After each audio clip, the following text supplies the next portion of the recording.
नमस्कार मित्रांनो आपल्या फार्ममध्ये जे शेवगा आहे त्या शेवग्याला आता शेंगा लागले ते आणि आपण आता तोडून माझ्या हातामध्ये तुम्ही शेंगा बघताय त्या आपण तोडून आता घरी आपण खाण्यासाठी नेत आहोत आणि अशा प्रकारे शेंगा इकडे आता लागले ते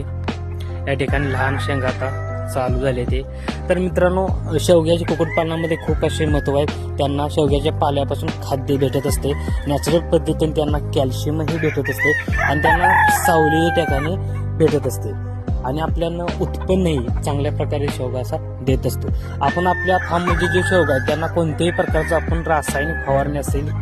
रासायनिक खत असेल त्यामध्ये आपण काही त्यांना देत नाही, कारण आपल्या ज्या कोंबड्या आहेत त्या मुक्त संचारपणे सगळीकडे अशा फिरत असतात, त्यामुळे त्यांना आपण कोणत्याही प्रकारचं खत वगैरे रासायनिक देत नाही। तर त्यांना आपण काय देतो तर त्यांच्या बुडक्यामध्ये आपण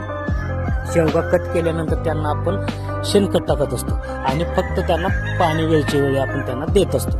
आणि अशा प्रकारचे मित्रांनो नॅचरल पद्धतीनं आपल्यानी वाढ झालेल्या शेवग्याच्या शेंगा आपल्या शरीरासाठी खूप अशा फायदेशीर आहेत आणि आपण आपल्या घरी अशा भरपूर शेंगा